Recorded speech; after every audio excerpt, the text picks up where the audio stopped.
Bienvenue, mesdames et messieurs, dans ce spécial politicien consacré au sommet extraordinaire de la CEMAC, la Communauté économique et monétaire de l'Afrique centrale. Un sommet de crise convoqué par le président Paul Biya du Cameroun et qui va réunir ce vendredi 23 décembre l'ensemble des 6 chefs d'État de la sous-région. La situation économique de la zone CEMAC est fragile. Il faut agir et agir vite. Et le président Paul Biya du Cameroun a pris la mesure de l'enjeu. Alors, comment juguler la crise et quelles solutions possible?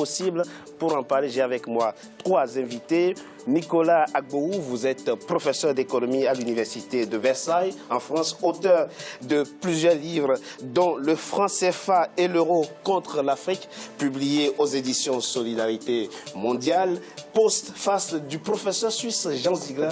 Merci, professeur, d'avoir accepté notre invitation. Merci de m'avoir invité.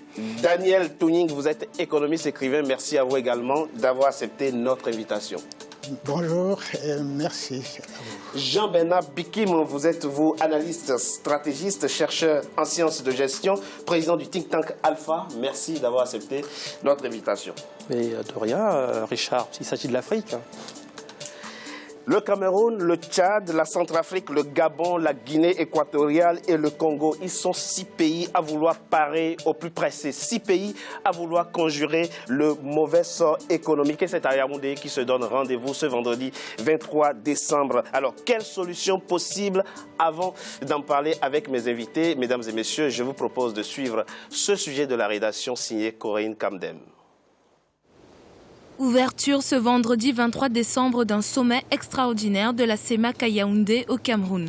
Convoqué par le président camerounais Paul Biya, ce sommet intervient dans un contexte de crise que traversent les pays de la communauté économique et monétaire de l'Afrique centrale. En effet, depuis la chute des cours du baril de pétrole, les économies des pays de la zone CEMAC peinent à prospérer. Le comité de politique monétaire de la Banque des États de l'Afrique centrale a d'ailleurs revu le taux de croissance de la CEMAC à la baisse. Annoncé à 1,8% en juillet 2016, le comité de la BEAC le situe désormais à 1% depuis le début de ce mois de décembre. Vous avez le Congo, le Cameroun, le Gabon, la Guinée équatoriale, qui ont des recettes, inclus dans leur budget des recettes pétrolières.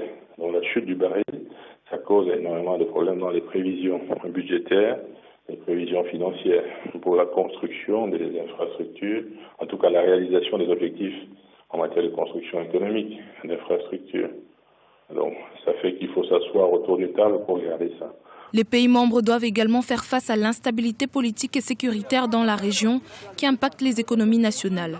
À titre d'exemple, la menace terroriste aura un impact budgétaire qui se situe aux alentours de 1 à 2% du PIB au Cameroun et la guerre contre Boko Haram aurait déjà coûté entre 170 et 340 milliards de francs CFA au trésor public camerounais et beaucoup plus encore pour le Tchad. Le recours aux mesures du FMI semble s'imposer de plus en plus comme une solution. Une partie des financiers de la zone CEMAC préconise un ajustement structurel tel que conseillé par le FMI avec plus de discipline budgétaire, le gel des avances statutaires de la Banque centrale pour favoriser la reconstitution des réserves de devises en chute libre. Une diversification des économies de la zone CEMAC est également préconisée. De plus, une des problématiques assez importantes à laquelle les pays de la zone CEMAC doivent accorder une attention sérieuse est la question du franc CFA. Ils sont en effet nombreux les experts qui n'excluent pas la possibilité d'une dévaluation du franc CFA en 2017 si cette dégradation perdure. Professeur Agboou, ils sont nombreux les experts à envisager pour la sous-région des mesures d'ajustement structurel. Qu'est-ce que c'est qu'un ajustement structurel, professeur? Bien, merci. Bon, d'abord, il faut souligner avec force que le FMI, le Fonds monétaire international, n'a jamais résolu véritablement les problèmes économiques, les problèmes sociaux des pays africains. S'ajuster à quoi? C'est ça. Si le Fonds monétaire international veut véritablement résoudre les problèmes des pays africains, la mesure à prendre, elle est connue. La solution économique est connue. C'est laquelle, professeur? C'est industrialiser ces pays d'Afrique. C'est-à-dire les matières premières, agricoles, minières, minérales et énergétiques qui sont extrêmement nombreuses en Afrique noire on devait prendre des mesures pour pouvoir les transformer en des produits finis qui génèrent des richesses qu'on appelle les valeurs ajoutées, lesquelles les valeurs ajoutées éliminent la pauvreté. Ce n'est pas ce que le Fonds monétaire international fait. Là, il y a crise, il y a risque de cessation de paiement, il faut agir vite. L'industrialisation, c'est un long processus, vous le savez. Que faut-il faire, là, tout de suite? Très bien.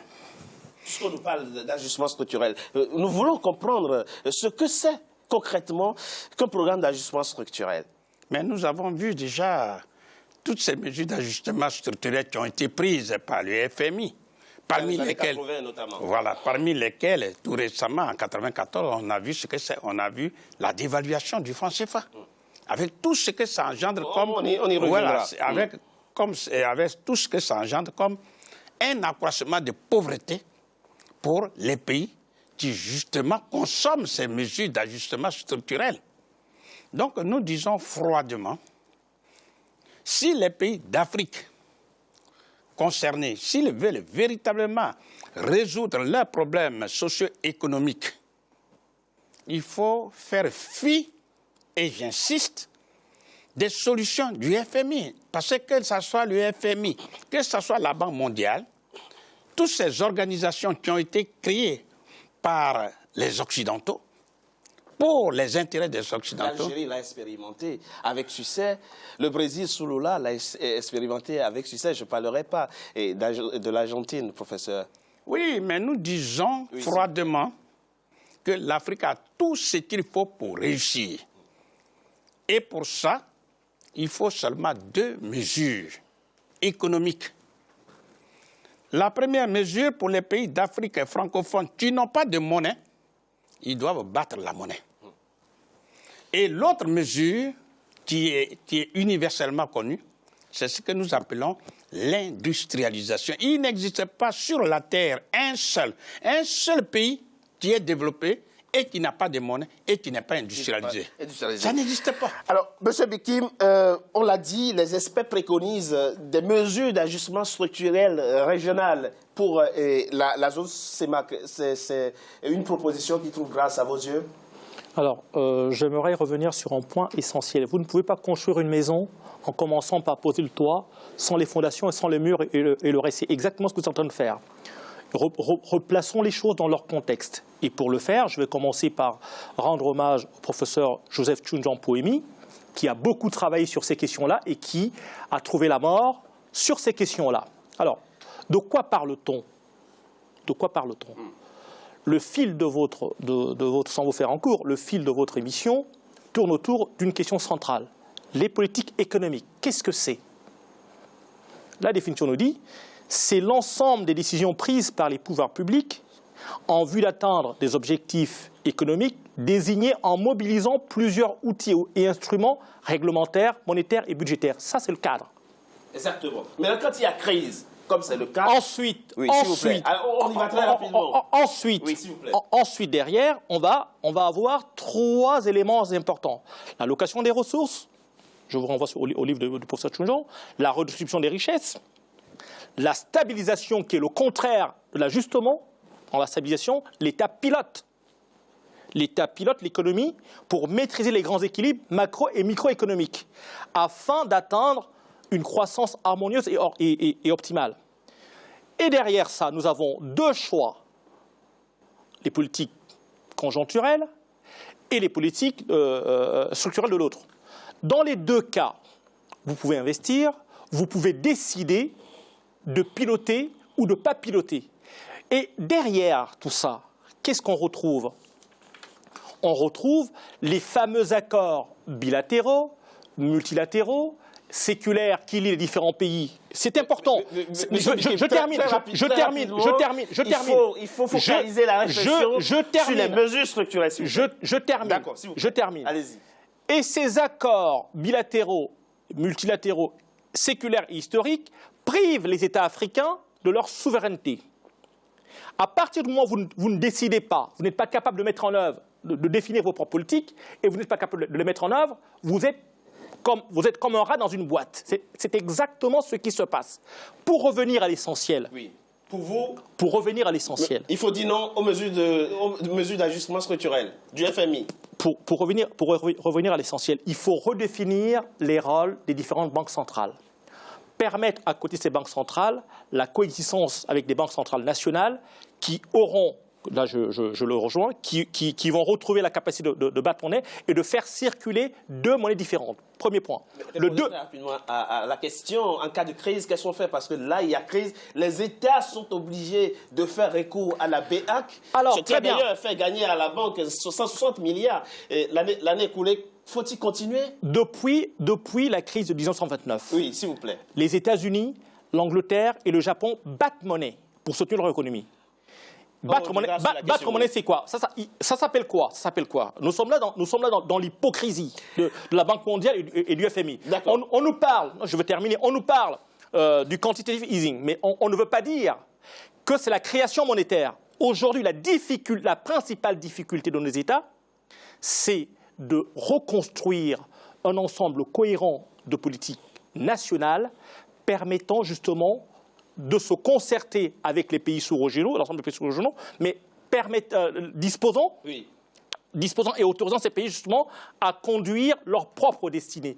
Les politiques d'ajustement n'ont jamais fonctionné et comme il disait tantôt, il y a des exemples où ça a fonctionné, je l'ai dit. Ça a fonctionné avec l'Algérie, ça a fonctionné avec l'Argentine qui a effacé son ardoise de la dette, ça a fonctionné avec le Brésil sous Lula. Alors, on reviendra à vous. Monsieur Tonging, on l'a compris, le professeur et monsieur Bikim sont contre les mesures d'ajustement structurel. La maison brûle, qu'est-ce qu'il faut faire? Il est vrai que la maison brûle. Pourquoi elle brûle? Oui, on l'a vu. Oui, le feu, ça révèle. Pourquoi la maison brûle? C'est le coût du pétrole qui a chuté. On sait très bien que l'essentiel des États de la sous-région, leur économie dépend du pétrole. Donc voilà, on sait pourquoi ça brûle. Donc le diagnostic est fait. Donc une faiblesse que le professeur a soulevée, c'est qu'on n'a pas industrialisé ces pays-là. Voilà un point. Donc vous êtes contre les mesures d'ajustement structurel, vous aussi? Et pourquoi le ferait-on ou bien invoquerait cela pour la première solution à apporter? Il faut d'abord regarder. On a tout simplement dit le pétrole. Le pétrole, il y a la crise du pétrole. Oui. Et on en profite déjà pour faire la spéculation sur la monnaie. Il faut dévaluer. Pourquoi? À cause du pétrole. Non, on reviendra sur la question de la dévaluation. Non, je comprends. Oui. Mais pourquoi de mesures? Il faut regarder. On n'a pas regardé les problèmes qui sont à la source de la déstabilisation. C'est vrai, il y a la guerre, il y a les problèmes sociaux qui se posent. Donc les mesures d'ajustement structurel ne peuvent pas être les mesures à prendre dans l'urgence selon vous? Dans l'urgence, il faut déjà s'organiser. D'accord. Il faut déjà s'organiser. Agbohou, le sommet extraordinaire de la CEMAC va s'ouvrir donc demain, vendredi 23 décembre à Yaoundé au Cameroun. Les experts du FMI, qu'est-ce qu'il faut leur dire? Non, nous ne voulons pas retourner chez vous. C'est ce qu'il faut leur dire, professeur? Oui, d'abord, il faut que les Africains prennent leurs responsabilités, voir de façon froide, de façon scientifique, qu'est-ce qui crée cette crise dont on parle. C'est vrai qu'il y a les recettes pétrolières qui diminue. Ça veut dire quoi? Ce n'est pas seulement les pays de la CEMAC, mais c'est une crise généralisée. Absolument. Et des pays comme, par exemple, l'Arabie Saoudite, qui n'ont jamais emprunté. L'Arabie Saoudite, pour la première fois, a emprunté, parce que l'Arabie Saoudite continue toujours de maintenir son niveau de production du pétrole, même à un cours très bas. Mais pourquoi ça frappe de façon singulière la CEMAC? Non seulement il y a diminution des recettes pétrolières, mais il faut regarder la réalité en face. Ce sont des monoproduits, c'est-à-dire que ces pays n'ont pas fait la diversification. Absolument. Ça, c'est une des raisons profondes. Absolument. C'est une cause profonde, voilà. Troisièmement... Mais ils ont commencé, professeur. Le Gabon a commencé, effectivement, une politique de diversification. Le Cameroun, etc. Donc, il y a le problème de la équatoriale aussi. Oui, il y a le problème de la diversification. Troisième cause, pendant ce qu'on appelle la période de, je dirais, vache grasse, toutes ces recettes qu'ils ont pu engranger, qu'est-ce qu'ils en ont fait? Eh bien, les États comme le Tchad ont investi massivement dans les infrastructures. Mais il ne faut pas quand même cacher la vérité. Oui, s'il vous plaît. Puisque nous savons que ce sont des pays de la zone franc CFA. Donc, à l'instant où nous parlons, ils donnent 50% de leurs recettes d'exportation à la France. 75%. Non, 50%. 75%. Donc, ça, c'est très important. Ce qui veut dire quoi?